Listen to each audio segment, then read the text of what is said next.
Welcome to our YouTube channel, Tuition Home Coaching Center. Please subscribe to our channel to get more videos like this. Thank you all. আসসালামু আলাইকুম প্রিয় শিক্ষার্থীরা, তোমরা সকলে কেমন আছো? আশা করছি সকলেই খুব ভালো আছো। আজ আমরা দেখব নবম শ্রেণীর বাংলা বইয়ের পৃষ্ঠা 96 এবং 97 এর সমাধানগুলো। তোমরা যারা এখনো আমার চ্যানেলটি সাবস্ক্রাইব করোনি তারা চ্যানেলটি সাবস্ক্রাইব করে নিও, তাহলে পরবর্তী পড়াগুলো তোমরা এই চ্যানেলে সবার আগে একসাথেই পেয়ে যাবে। তাহলে চলো শুরু করা যাক আজকের পড়া। প্রথমেই দেখো 96 পৃষ্ঠায় দেয়া আছে চতুর্থ পরিচ্ছেদ বানান ও অভিধান 4.4.1 বর্ণানুক্রমে শব্দ সাজাই। এখানে দুটি প্রশ্ন দেয়া রয়েছে তোমাদের জন্য। প্রথম প্রশ্নটি হলো বাংলা অভিধানে যে ক্রমে বর্ণমালা সাজানো থাকে তা নিচে লেখো। তোমাদের এখানে একটি ছক দেওয়া আছে, শূন্যস্থান দেওয়া আছে, সেখানে তোমাদের এইগুলা লিখতে হবে। তাহলে দেখো আমরা সমাধানটি করে দিয়েছি। বাংলা অভিধানের সাজানো বর্ণের ক্রম: স্বরেয়, স্বরেয়া, রস্যই, দীর্ঘই, রস্যৌ, দীর্ঘৌ, রি, এ, ওই, ও, ঔ। অনুস্বর: ক, খ, গ, গহ, ও, চ, ছ, বরিকার জ, জহ, ইয়। ট, ঠ, ড, ডহ, মূর্ধন্য ত, থ, দ, দহ, দন্তান্ন প, ফ, ব, বহ, ম। অন্ত্যেষ্টিয় জ, অন্ত্যেষ্টিয় অ, বয়শূন্য র, ল, তালিবস্য, মূর্ধন্যস্য, দন্তাস্য, হ। তাহলে শিক্ষার্থীরা, এই হলো আমাদের প্রথম প্রশ্নটির সমাধান।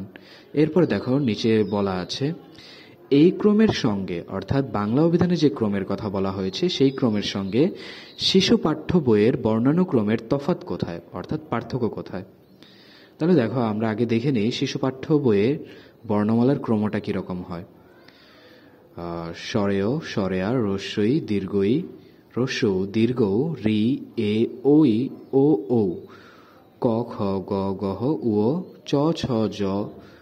এখানে বরিকার জটা স্পেলিং মিস্টেক হয়েছে, এখানে বরিকার জ হবে। বরিকার জ, জহ, ইয়। ট, ঠ, ড, ডহ, মূর্ধন্য ত, থ, দ, দহ, ন। প, ফ, ব, বহ, ম। অন্ত্যেষ্ঠ জ, র, ল, তালিবস্য, মূর্ধন্যস্য, দন্তাস্য, হ।